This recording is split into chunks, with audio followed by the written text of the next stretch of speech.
Hello नमस्कार दोस्तों। स्वागत है एक बार फिर से आप सभी का आज की इस क्लास में। तो पिछली क्लास में जैसे आप सभी को पता है कि हमने जो आपका अकबर तक का इतिहास है उसको कंप्लीट कर लिया था। आज के इस क्लास में हम उसके आगे की चीज़ों को समझेंगे और जानेंगे। तो अकबर के बाद क्या होता है कि अकबर का जो पुत्र था जहांगीर, जिसे अकबर सलीम खान के नाम से बुलाता था, तो अकबर की मृत्यु 1605 में हो जाती है और 1605 के बाद जहांगीर बैठता है गद्दी पर।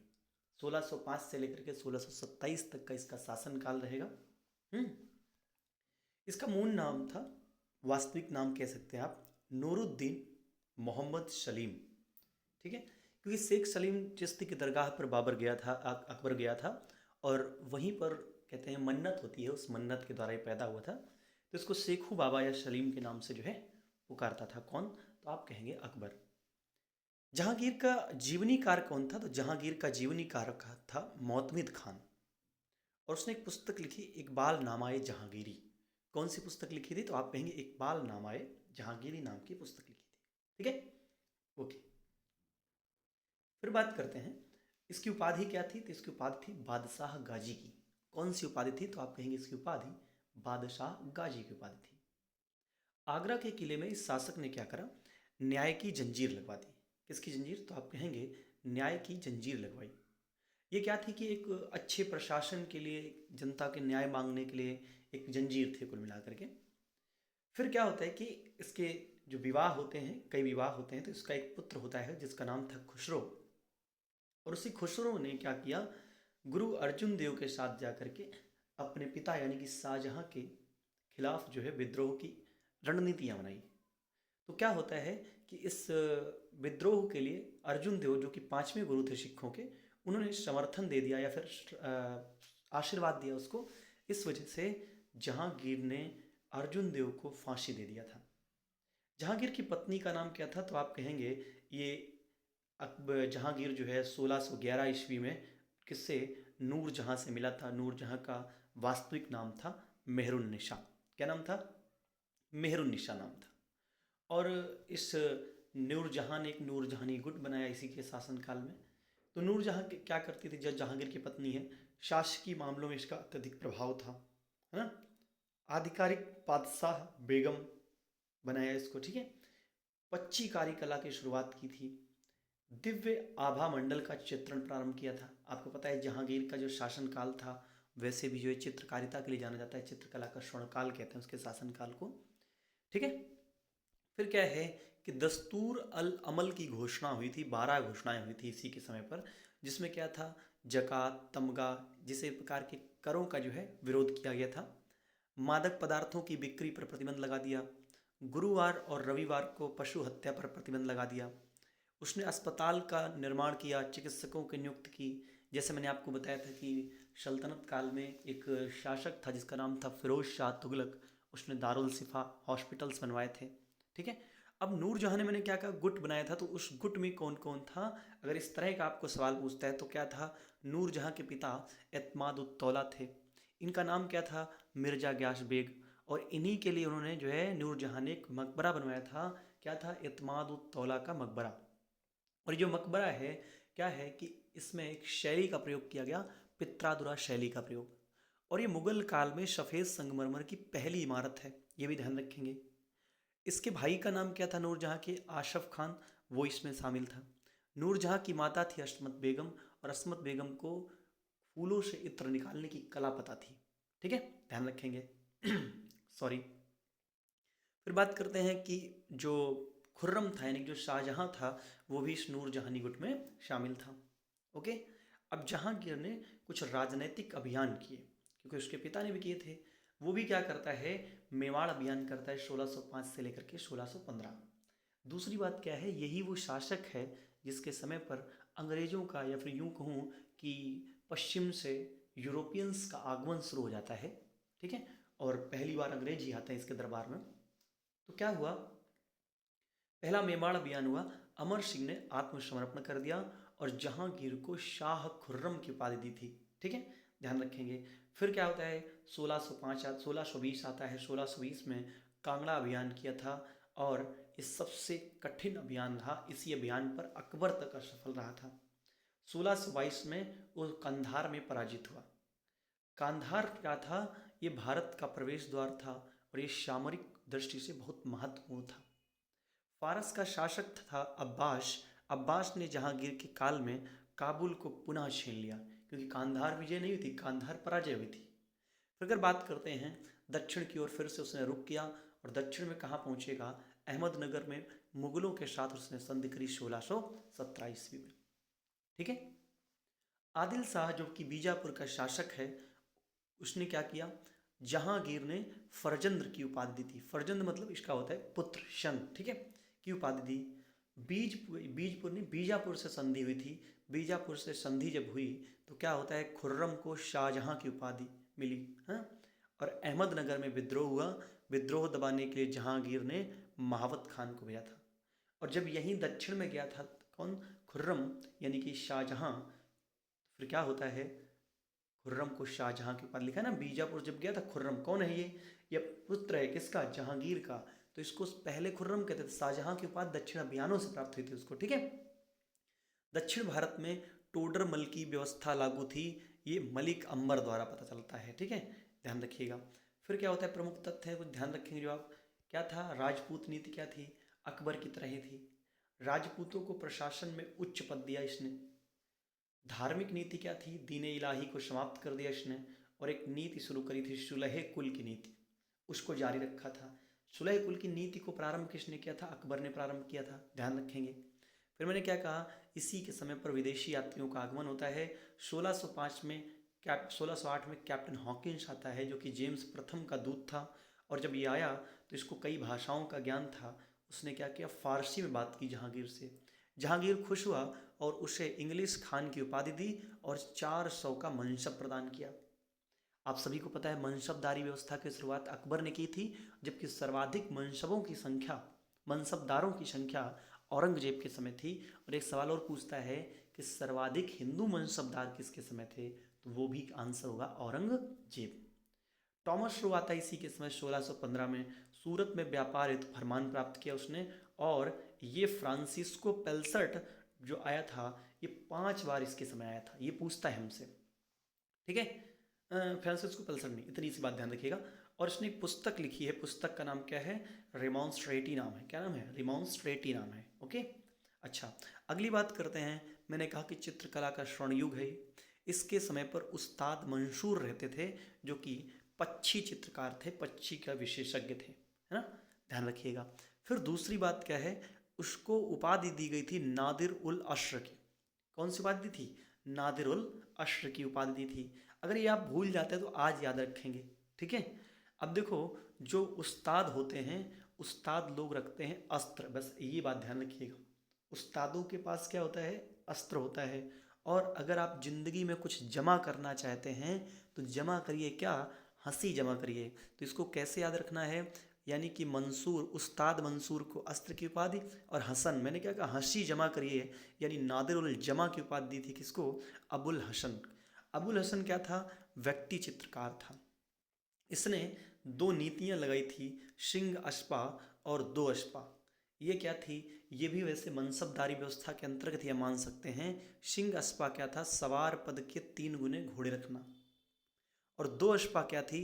सवार पद के 2 गुने घोड़े रखना। तो सिंह अशपा और 2 अशपा नीति को इसने अपनाया था। ठीक है, चलिए आगे चलते हैं इसी बात पे। हाँ, फिर बात करते हैं, उसका पुत्र आया जिसका नाम है शाहजहां। वो गद्दी पर बैठता है लाहौर में। 1592 में उसका जन्म हुआ था। बचपन का नाम खुर्रम है। संगमरमर का काल कहते हैं, या फिर यूं कहें द्वितीय स्वर्णकाल कहते हैं, फिर यूं कहें कि हम कहते हैं स्थापत्य कला का स्वर्णकाल इसके समय पर। ठीक है। सो अब ये पूछ लेगा द्वितीय स्वर्णकाल किसके समय कहते हैं? इसी के शाहजहां के समय काल को। ठीक है। 1632 में इसने पुर्तगालियों को हराया। किसको हराया? पुर्तगालियों को हरा दिया था। माता का नाम क्या है? जगत गोसाई या जोधाबाई है। पत्नी कौन है? अर्जुमंद बानो बेगम, जिसे हम कहते हैं मुमताज़ महल। ठीक है। और इसी मुमताज़ महल की याद में उसने क्या बनवाया था? ताजमहल। एक सवाल पूछता है कि मल्लिका ए जमानी की उपाधि किसको दी थी? किस पत्नी को? तो उसने दिया था इसी को, यानी कि मुमताज़ महल को, या फिर हम कहें अर्जुमंद बानो बेगम। ध्यान रखिएगा सारी बातें।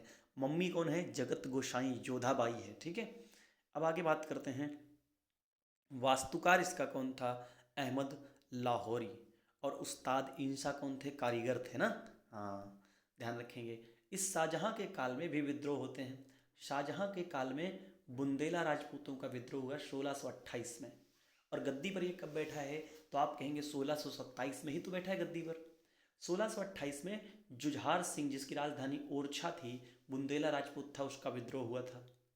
खाने जहां लोदी, ये सवाल डायरेक्ट पूछता है कि खाने जहां लोदी का विद्रोह किसके समय हुआ था? बस डायरेक्ट याद रखिए, ये हुआ था शाहजहां के समय में। जाने कितनी बार ये सवाल पूछा गया है, खास करके अगर आप एसएससी के एग्जाम देखिए तो उसमें तो बहुत बार पूछा गया है। बट क्या है कि ये कैसे पता मुझे, मैं कई बार एनालिसिस करता रहता हूँ कि कहाँ क्या पूछा जा रहा है, ठीक है। फिर भी इंपॉर्टेंट ध्यान रखेंगे। और ये क्या है? लोदी का विद्रोह, खाने जहाँ लोदी का विद्रोह, ये दक्कन का सूबेदार था। 1631 में मृत्यु हो गई इसकी और विद्रोह हो गया समाप्त। फिर क्या होता है? पुर्तगालियों से इसका क्या संबंध है? तो हम कहेंगे शाहजहां ने नमक व्यापार हेतु एकाधिकार प्रदान किया। बाद में जबरन भारतीयों को ईसाई बनाना तथा बाजारों में लूट मार करना प्रारंभ कर दिया था पुर्तगालियों ने। 1631 में क्या हुआ? शाहजहां द्वारा किसके द्वारा? शाहजहां द्वारा विद्रोहों को दबाने का आदेश दे दिया गया कि ये सब नहीं होगा। फिर क्या होता है? सिख विद्रोह होता है इसी के समय, छठवें सिख गुरु हरगोविंद के नेतृत्व में। क्योंकि अब सिखों के जैसे पांचवें गुरु का अंत हुआ, जब जहांगीर ने उनको फांसी दे दी, तो सिख गुरुओं में एक अवधारणा पैदा हुई। क्या? उन्होंने एक सेना का व्यवस्था की, उन्होंने युद्ध कलाएं अपनानी शुरू कर दी, ठीक है, ध्यान रखेंगे। फिर क्या होता है? दक्षिण विस्तार के लिए उसने क्या क्या किया, कहाँ कहाँ गया? दक्षिण विस्तार के लिए अहमदनगर 1633 में महावत खां के नेतृत्व में आक्रमण हुआ और यहाँ था सुल्तान हुसैन शाह। जरा सा ध्यान से चलिएगा मेरे साथ बस। फिर क्या होता है? गोलकुंडा। गोलकुंडा 1636 में आक्रमण होता है इसका। यहाँ कौन था? अब्दुल्ला कुतुब शाह। इसने शाहजहां से संधि कर ली थी। इसका वजीर था मीर जुमला। इसने क्या किया था? कोहिनूर हीरा भेंट किया था, याद रहेगा। अब शाहजहां के पास कोहिनूर हीरा आ गया है, इसने क्या करा? इसी कोहिनूर हीरे में बादल खां को बुलाया और बादल खां से एक नए प्रकार की संरचना बनवाई, जिसका नाम क्या था? तख्त ए ताऊश या मयूर सिंहासन नाम था इसका, है ना। और इसी मयूर सिंहासन को किसने बनवाया? बे बादल खां ने बनाया था शाहजहां के नेतृत्व में। और इस छोटे सी चीज में भी क्या था? कोहिनूर हीरा लगा था और साथ में पित्रादुरा शैली का प्रयोग किया गया था। बीजापुर की बात करते हैं तो बीजापुर मुगलों का आधिपत्य यहाँ पे कैसे हुआ? गोलकुंडा ने शाहजहां से संधि स्वीकार की और दक्षिण भारत का अभियान हो गया सफल। तो 1633 में क्या है? अहमदनगर। और गोलकुंडा और बीजापुर 1636 में है, याद रखेंगे। अब अगर बात करते हैं उत्तर पश्चिम की, तो अभी याद करिए कि कांधार या फिर उधर उत्तर पश्चिम क्षेत्र में पराजय हो गई थी किसकी? जहांगीर की। तो क्या होता है? उत्तर पश्चिम अभियान एवं मध्य एशिया का अभियान, कांधार अभियान और बल्ख अभियान इसने किया। शाहजहां की दक्कन नीति क्या थी? तो दक्षिण भारत में मुगल नियंत्रण और अहमदनगर को नष्ट करना इसका उद्देश्य था। सॉरी, हाँ, चलो। धार्मिक व राजपूत नीति की हम बात करेंगे तो मुस्लिम लड़कियों का हिंदुओं से विवाह निषिद्ध कर दिया इसने, यही है। इसने सिजदा प्रथा की समाप्त कर दी थी।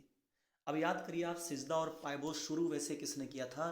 तो आप कहेंगे सल्तनत कालीन शासक जिसका नाम था क्या? बलबन। क्या नाम था? बलबन नाम था। फिर हम बात करते हैं, इस समय कुछ विदेशी यात्रियों का वर्णन मिलता है। जैसे कौन है? ट्रैवलर है। पूछता है, अभी मैंने बोल दिया था ना 5 बार, 5 बार नहीं 6 बार, ठीक है। ट्रैवलर आता है, कितनी बार आता है? 6 बार आता है। उसने पुस्तक लिखी ट्रैवल इन इंडिया। फिर पीटर मुंडी आता है और ये जौहरी था, डायरेक्ट लिख के पूछता है कौन सा जौहरी था जो आया था, तो यही था पीटर मुंडी। इटालवी यात्री था और शाहजहां के शासन काल में इसने अकाल पड़ा था उसका वर्णन किया। तो सवाल पूछेगा कि शाहजहां के समय में अकाल पड़ा था, इस बात का वर्णन कौन सा विदेशी यात्री करता है? तो आप कहेंगे पीटर मुंडी करता है। और पीटर मुंडी कहाँ का यात्री था? तो इतालवी यानी कि इटली का यात्री था। और उसी इटली से आता है कौन? मनुची आता है। मनुची के बारे में ध्यान रखेंगे, इसने एक यात्रा विवरण लिखा जिसका नाम था memoirs of the Mughal court. किताबें जब पूछता है तो क्वेश्चन रियल में बहुत टफ हो जाता है, इसलिए ध्यान रखेंगे आप। हाँ, उत्तराधिकार का ये प्रत्यक्षदर्शी था। अब ये उत्तराधिकार का युद्ध क्या था? शाहजहां की जब संतानें पैदा हुई तो उन संतानों में उत्तराधिकार का युद्ध प्रारंभ हो गया। जैसे आप नाम सुना होगा बहादुरपुर, धर्मत, है ना, याद है ना कुछ कुछ, शामूगढ़, अभी मैं बताऊंगा आपको। तो उस उत्तराधिकार के युद्ध का जो आंखों देखा वर्णन कहता है कौन, वो करता है मनुची। उसकी पुस्तक का नाम क्या है, memoirs of the Mughal court. Okay, फिर क्या है, फ्रांसीसी एक यात्री है जिसका नाम है बर्नियर। क्या नाम है, बर्नियर, और ये चिकित्सक था। क्या था, चिकित्सक था। उसने पुस्तक लिखी travel in the Mughal empire, memoirs of the Mughal court. तो वो क्या है, मनुची है, और ये क्या है, मुगल एम्पायर है, तो बर्नियर लिखता है। बर्नियर कहाँ का है, फ्रांस का है। फिर क्या होता है कि हम बात करते हैं उत्तराधिकार का जो संघर्ष हुआ उसके बारे में मैं आपको बताऊं अगर, तो ध्यान रखेंगे आप कि उत्तराधिकार का संघर्ष शाहजहां के 4 पुत्रों के बीच होता है।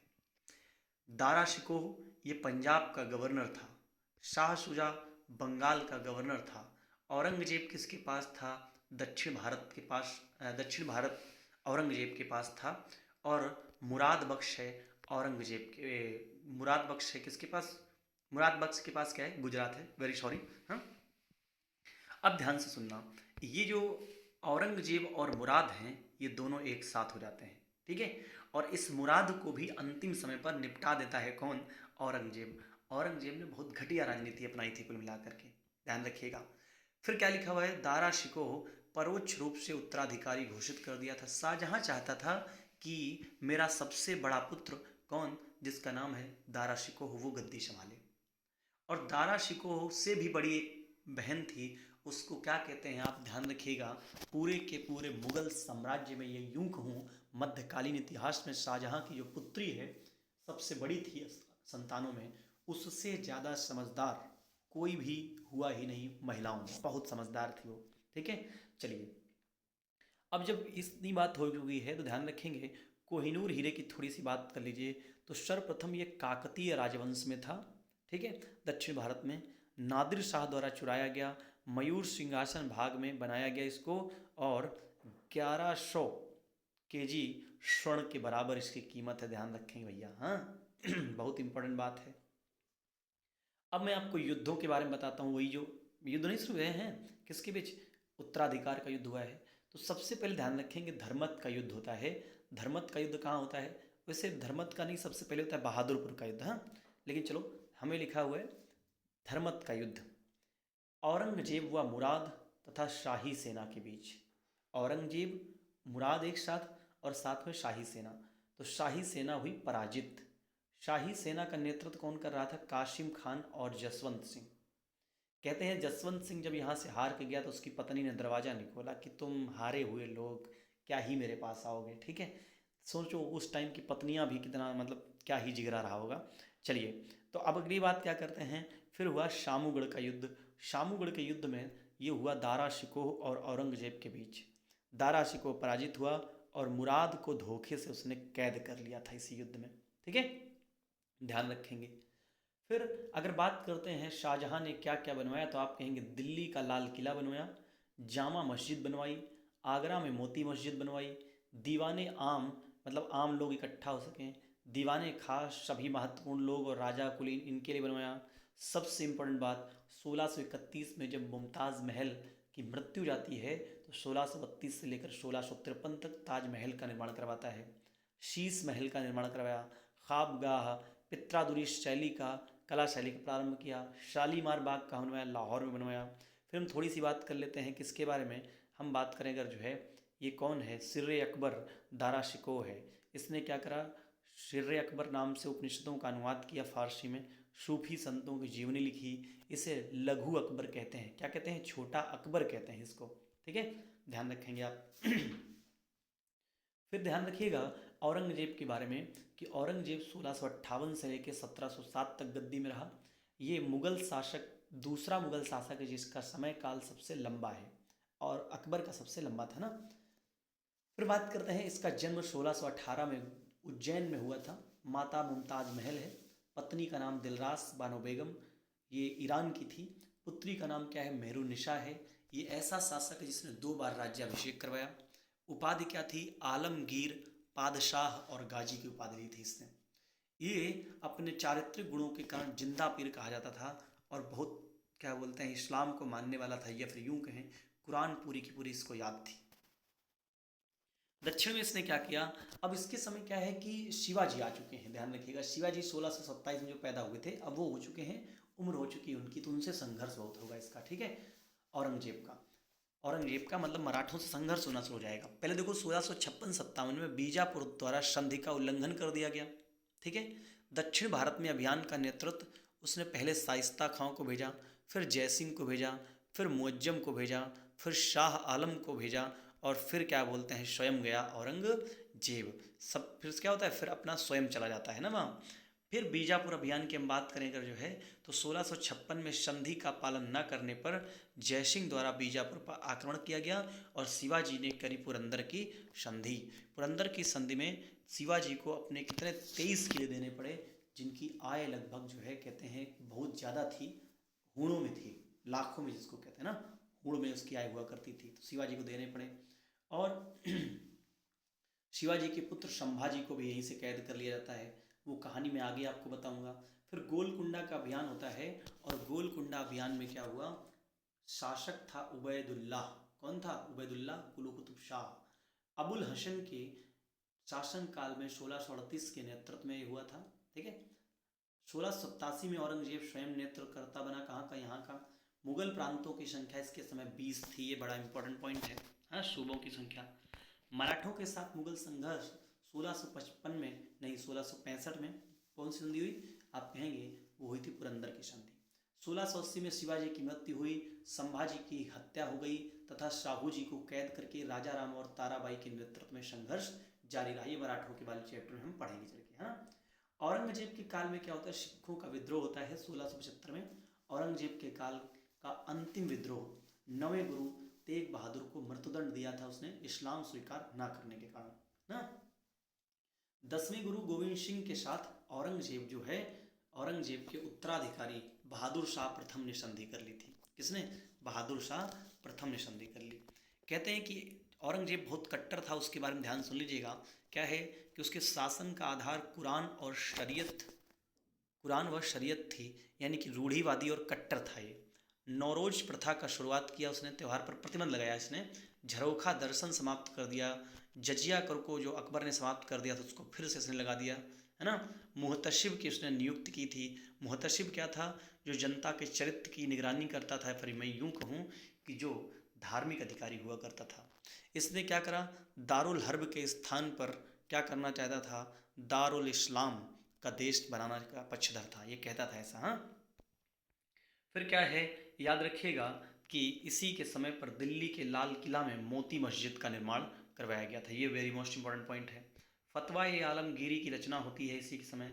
न्याय एवं कानून की पुस्तक थी ये। मुस्लिम इस्लामी कानून के हिसाब से दुनिया चलती है इसके अकॉर्डिंग, है ना। इसके काल में सर्वाधिक हिंदू सेनापति थे, मैंने पहले भी आपको ये बात बताई थी। फिर मुगल काल में क्या होता है, कुछ पुस्तकों का अनुवाद होता है, वो वेरी मोस्ट इंपॉर्टेंट है। जैसे रामायण का अनुवाद क्या है, ये होता है, किसने करा, बदायूनी ने करा। सब फारसी में अनुवाद होगा, तो ज़्यादा सोचने वाली बात नहीं है। महाभारत का अनुवाद भी किसने करा, बदायूनी ने करा। हितोपदेश की रचना किसने करी थी, हितोपदेश की रचना नहीं सुननी है, बस ध्यान रखिएगा, ताजुल माजी ने या माली ने क्या किया, हितोपदेश। अब आप मुझे बता सकते हैं हितोपदेश का रचनाकार कौन था, मुझे बताइएगा जरूर, अगर आप ये पूरा कंप्लीट वीडियो देखते हैं तो। लीलावती फैजी ने इसका अनुवाद करा, ठीक है। बाबरनामा का अनुवाद किसने करा था, लेडन और विलियम हॉकिंसन ने। अबुल फजल ने पंचतंत्र का अनुवाद किया था। पंचतंत्र विष्णु शर्मा की पुस्तक है, बहुत बार अनुवादित पुस्तक है, ठीक है। फिर बात करें अगर जो है आप, तो नल दमयंती की कथा का वर्णन फैजी ने करा अनुवाद। राजतरंगिणी का शाह मोहम्मद शबादी ने किया था, ठीक है, इंपॉर्टेंट पॉइंट है। अगर हम बात करते हैं अब जो है मुगल कालीन प्रशासन की, तो क्या था, केंद्रीय प्रशासन था। उस केंद्रीय प्रशासन में लगभग 4 से 5 पद बहुत इंपॉर्टेंट होंगे। फिर प्रांतीय प्रशासन होगा, पहले सुन लीजिए, पहले क्या होगा, पहले होगा केंद्रीय प्रशासन। केंद्रीय प्रशासन के बाद क्या होगा, प्रांतीय प्रशासन। फिर क्या होगा, सूबा या सरकार, फिर परगना, फिर ग्राम, ठीक है, इस तरह से चलता है। तो अगर हम केंद्रीय सत्ता की बात करते हैं, तो सम्राट के पश्चात जो दूसरा सबसे बड़ा पद था वो वकील ए मुतलक था। क्या नाम था, वकील ए मुतलक नाम था उसका, ठीक है। चलिए अच्छा, फिर हम बात करते हैं मीर बख्शी। तो मीर बख्शी क्या है, सैन्य विभाग का प्रमुख है।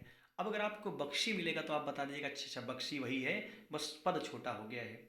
सद्र उशद्र धार्मिक मामलों का प्रमुख था ये। प्रधान काजी जो होते थे वो मुख्य न्यायाधीश हुआ करते थे, और दीवान या वजीर जो था वो राजस्व विभाग को देखता था। तो यहाँ पे कंफ्यूजन होता है कि वजीर क्या करता था, वजीर वित्त संबंधी कार्यों को किया करता था। ओके, चलिए आगे। फिर हम बात करते हैं प्रांतीय प्रशासन के अंतर्गत क्या था। तो यहाँ पे शद्र एक काजी जो कि न्यायिक अधिकारी था। सिपह सलार या सूबेदार यहाँ पे एक पद हुआ करता था। अब अगर हम बात करते हैं सूबे की, तो सूबे में सूबेदार, फिर नीचे सरकार, फिर परगना हुआ करता था। सरकार का क्या था मुख्य, उसको फौजदार कहते थे। बस ये छोटे छोटे से पॉइंट हैं। इसका काम क्या था, राजस्व संग्रह करता था, ठीक है। और क्या था, अमल गुजार था। परगने में क्या था, परगने के पास तालुका, फिर सिकदार इसी में थे परगने में हैं, फिर कानून गो, फिर राजस्व संग्रह करता। ये एक जो है विवरण है पूरा का पूरा। तो हमने क्या देखा, हमने ये सारा का सारा इनके प्रशासन के बारे में देख लिया। फिर अगर ग्रामीण की बात करते तो यहाँ पे क्या था, गांव में खुद मुकद्दम चौधरी हुआ करते थे। मालवा या मादवा कहते थे, या फिर दी ही कहते थे इसके अंतर्गत, जो परगना के अंतर्गत आने वाले गांव थे। फिर मुगल वंश जब जो है अपने चरमराई हुई अवस्था के दौरान होता है, तो इसी के समय पर क्या क्या हुआ कि बंगाल में क्या है, देखो ध्यान सुन लेना। पूर्वी भारत में था, यहाँ गयासुद्दीन तुगलक के समय बंगाल में, पूर्वी बंगाल में सोनारगांव, उत्तर में लखनौती, दक्षिण में सतगांव, ये क्षेत्र थे। दिल्ली सल्तनत से अलग होने के बाद वाला प्रथम प्रांत, ध्यान सुनिएगा, दिल्ली सल्तनत से अलग होने वाला पहला प्रांत क्या था, 1338 में बंगाल था। इसका संस्थापक कौन था, शमसुद्दीन इलियास था। स्वतंत्र बंगाल, ठीक है। इसका विस्तार कहाँ तक था, ये था तिरहुत, चंपारण, गोरखपुर, बनारस, ठीक है। इतना बड़ा क्षेत्र था इसका। इसकी राजधानी क्या थी, पांडुआ। अदीना मस्जिद का निर्माता कौन था, सिकंदर शाह था। सर्वाधिक प्रसिद्ध इस सुल्तान यहाँ कौन था, गयासुद्दीन आजम शाह था। न्यायप्रियता के लिए विख्यात था। नोट, पुस्तक श्री कृष्ण विजय के संकलनकर्ता माल बहादुर बासु, इनकी उपाधि क्या थी, तो इनकी उपाधि थी गुणराज खान, ठीक है। फिर हम बात करते हैं बंगाल में शासकों के बारे में। देखो ये क्षेत्र थे, कश्मीर, जौनपुर, बंगाल, हैं। बंगाल के शासकों में ध्यान रखिएगा, सिकंदर शाह पहले आएगा, फिर आजम शाह आता है, फिर सुल्तान जलालुद्दीन मोहम्मद, फिर शाह आता है, फिर शमसुद्दीन अहमद शाह आएगा, फिर जलालुद्दीन फतेह शाह आएगा, फिर नुसरत शाह आएगा। ध्यान रखिएगा, अगर आपसे सवाल पूछता है कि किसने मुगल काल में बंगाल को अपने मुगल शासन में मिला लिया था, तो अकबर ने मिलाया था, उससे पहले कोई मिला नहीं पाया था, ठीक है। फिर उसी समय क्या है, अगर हम बात करते हैं उत्तर में जौनपुर की स्थापना होती है, नगर की स्थापना जो हुई, और ये जो जौनपुर नगर है, इसके हम ध्यान रखिएगा, इसे हम भारत का सिराज कहते हैं। इसे फिरोज शाह तुगलक के द्वारा बसाया गया था। मोहम्मद बिन तुगलक यानी कि जौना खां की याद में बसाया गया था। इसका संस्थापक था मलिक सरवर ख्वाजा जहाँ, कहते हैं कि हिजरा था, ठीक है। स्वतंत्र सरकी राज्य की इसने स्थापना करी थी। जामा मस्जिद जो कि जौनपुर में है, उसका निर्माण हुसैन शाह सरकी ने करवाया था। जौनपुर का दिल्ली सल्तनत में विलय 1483 से 84 के बीच में हो गया था, लेकिन बंगाल का नहीं हो पाया था। स्थापत्य की नवीन शैली सरकी शैली का हुआ था जन्म यहाँ पे इब्राहिम शाह सरकी के काल में। यहाँ पे जौनपुर में कुछ है क्या भाई, आप बता सकते हैं, कोई मस्जिद है क्या, हैं। फिर दूसरी बात क्या है, मलिक सरवर, इसकी उपाधि क्या थी, ख्वाजे जहाँ था। मलिक उस शर्क पूर्व का स्वामी मोहम्मद बिन तुगलक द्वारा इसे कहा गया था। इब्राहिम शाह सरकी जो था, जो 1401 से लेकर 1440 तक रहा यहाँ पे, कन्नौज विजय की, इसी को सिराज हिंद कहते हैं। और इसी ने क्या करा, इब्राहिम शाह सरकी ने एक मस्जिद बनवाई जिसका नाम था अटाला मस्जिद। ये अटाला मस्जिद, यहाँ पे अटाला देवी का मंदिर था, ठीक है, उसी पर बन गया था। 1408 में बनवाया था उसने, ध्यान रखेंगे आप, ठीक। फिर मालवा की बात करते हैं, तो मालवा स्वतंत्र राज्य की स्थापना हुसैन खां गौरी द्वारा की गई थी 1401 में। राजधानी क्या थी, धार परिवर्तित होकर हो गई मांडू हुसंग शाह के समय। यहाँ पे महमूद शाह खिलजी था 1436 से लेकर 1469 तक, मालवा में खिलजी का संस्थापक। तो ये मालवा का खिलजी वंश से ध्यान रखिएगा, ठीक है। तो इसका प्रधानमंत्री कौन है, मेदिनी राय है, और मेदिनी राय को मालवा का किंग मेकर कहते हैं, ध्यान रखेंगे, ठीक है। इसके समकालीन शासक कौन है, अहमद शाह है गुजरात का, राणा कुंभा है मेवाड़ का, ठीक है। फिर खलीफा से सुल्तान की उपाधि प्राप्त की, निर्माण 7 मंजिलों वाला स्तंभ मांडू में है। महाविद्यालय की स्थापना हुई, चिकित्सालय की स्थापना हुई। तो ये बहुत इंपॉर्टेंट हो जाता है कि महमूद शाह खिलजी जो था, खिलजी शासक, उसने खलीफा, मिस्र के खलीफा सुल्तान की उपाधि ली और 7 मंजिलों वाला स्तंभ कहाँ है? मांडू में है। इंपॉर्टेंट है, ध्यान रखेंगे आप। ठीक, आगे चलिए। फिर हम बात करते हैं मुगल शासक अकबर द्वारा मालवा की विजय 1562 में की गई थी। 1561 में गया था। यहाँ पे बाज बहादुर था, उसकी पत्नी का नाम रूपमती था ना, ध्यान रखना। फिर हम बात करेंगे कश्मीर की। तो कश्मीर में हिंदू राजवंश की स्थापना 1286 में सिंहदेव ने करी थी। किसने की थी? सिंहदेव ने। फिर यहाँ पे शाह मीर वंश आया, मंत्री था मिर्जा एवं शाह मीर, ठीक है, उन्होंने करी थी। कश्मीर में शाह मीर का वास्तविक संस्थापक शिहाबुद्दीन था, जो बुतसिकन था। उसकी राजधानी श्रीनगर थी, अलाउद्दीनपुर उसका नाम था। सिकंदर शाह ने क्या किया? उसके बाद वो क्या करता है, इसी के समय तैमूर का आक्रमण होता है। इसने सती प्रथा पर रोक लगा दी थी, सर्वाधिक हिंदुओं का धर्मांतरण कराया था। लेकिन कश्मीर के इतिहास में 1420 से लेकर के 1470 के बीच का एक शासक पैदा हुआ। इस जैनुल आबदीन नाम था उसका। जैनुल आबदीन ने पूरी जनता को खुली छूट दे दी कि जिसको जिस धर्म में रुचि हो केवल उस धर्म को माने। हाँ, इसलिए कहते हैं कि कश्मीर का अकबर है। सहिष्णुता और उदारता का काल था। उपाधि इसकी क्या थी? बड़शान या फिर महान नरेश। कश्मीर का अकबर कहते हैं। गौ हत्या और जजिया पर प्रतिबंध लगा दिया, सती प्रथा पर रोक लगा दी। कुतुब उपनाम से फारसी में कविताएं लिखता था, ठीक है। और इसी के समय राजतरंगिणी का लेखक कल्हड़ संस्कृत में पुस्तक की रचना करता है ना? नहीं, वो इसके समय नहीं करता, संग्राम राज के समय करता है। फिर क्या है, हम कहेंगे कश्मीर का आर्थिक विकास किया उसने, कागज बनाने का विकास किया, पॉलिशकारी, स्वर्णकारी, जैना लंका मस्जिद का निर्माण करवाया उसने, ठीक, ध्यान रखेंगे। फिर हम अगर गुजरात की बात करते हैं तो गुजरात पश्चिमी भारत में है, वो सिंपल सी बात सबको पता है। स्वतंत्र गुजरात का संस्थापक था जफर खान, वास्तविक संस्थापक था अहमद शाह, 1441 से 1443। महमूद बेगड़ा जो कि 1459 से लेकर के 1511 तक था। कहते ये इतना जहरीला व्यक्ति था कि अपने खाने में डेली जहर खाता था और इसके बदन पर अगर कोई मक्खी बैठ जाए तो कहते मक्खी तक मर जाती थी। सोचिए कैसा शासक रहा होगा ये। फिर उपाधि इसकी क्या थी? बेगड़ा। कारण क्या था? गिरनार दुर्ग और चंपानेर दुर्ग को इसने जीत लिया था, ठीक है, इसलिए इसकी उपाधि ये थी। फिर अगर बात करते हैं अहमद शाह ने क्या किया? राजधानी अहमदाबाद की स्थापना की, जजिया कर लागू किया गुजरात में पहली बार। तो सवाल पूछेगा कि गुजरात में जजिया कर पहली बार किसने लागू किया था? तो क्या बताइएगा? बता देंगे ये नाम था अहमद शाह, ठीक है, ध्यान रखेंगे। और ये जामा मस्जिद का निर्माता भी है। फिर अगर हम बात करते हैं महमूद बेगड़ा का मूल नाम क्या था, तो आप कहेंगे उसका नाम था अब्दुल फतेह खान, ठीक है।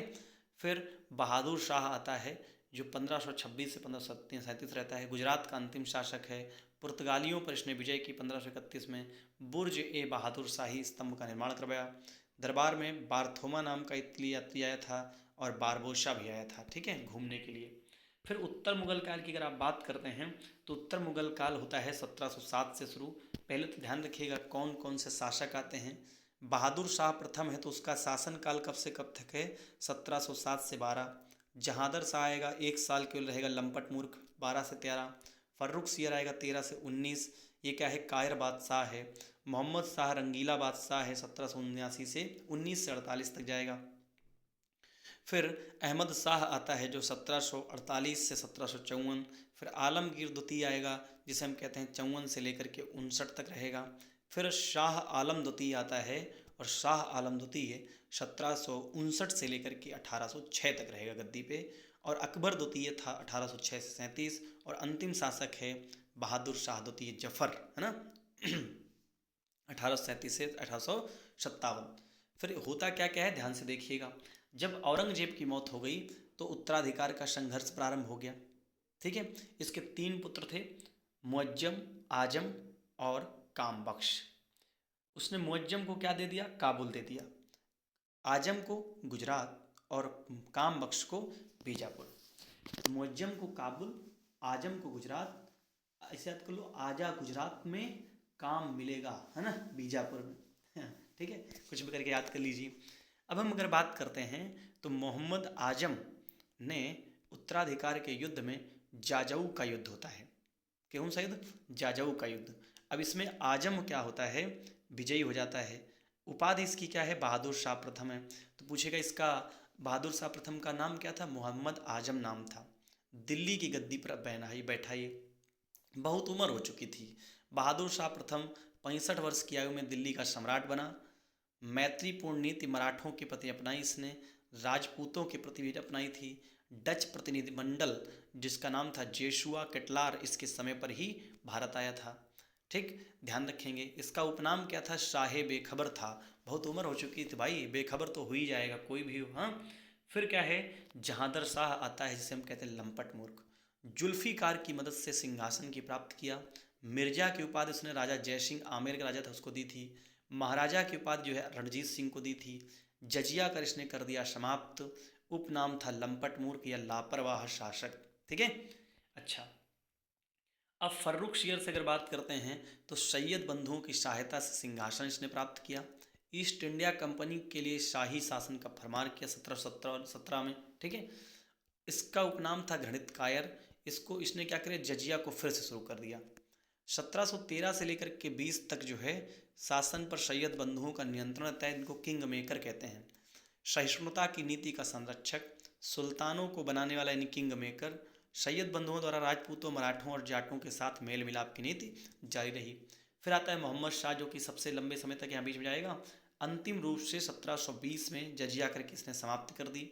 1739 में ईरान के शासक फारस नादिर शाह का आक्रमण होता है भारत पर। जो है जब वो आक्रमण करता है तो 1739 में एक युद्ध होता है, करनाल का युद्ध। इसमें मोहम्मद शाह की पराजय हुई और इसके समय में उर्दू व संगीत का सर्वाधिक विकास हुआ था। अब जो नादिर शाह है, नादिर शाह अपने समय जब आया तो इसी मोहम्मद शाह रंगीला से तख्ते ताउस और कोहिनूर हीरा लेके चला गया। फिर शाह आलम द्वितीय आएगा।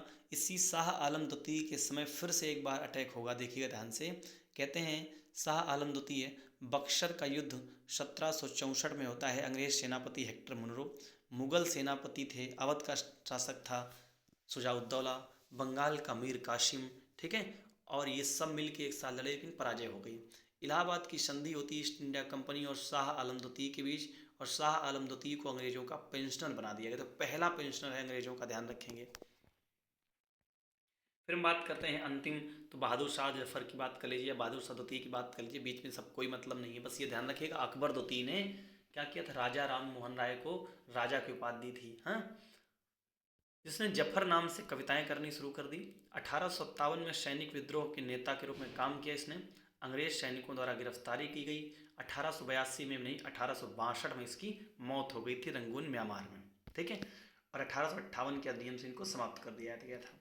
मुगल साम्राज्य के पतन के कारण क्या थे? औरंगजेब की नीतियाँ, अयोग्य एवं दुर्बल उत्तराधिकारी, विदेशी आक्रमण, आर्थिक शक्ति में ह्रास, मनसबदारी व्यवस्था में दोष, सैनिक प्रशासन का कमजोर हो जाना और नौसेना को महत्व नहीं दिया जाना।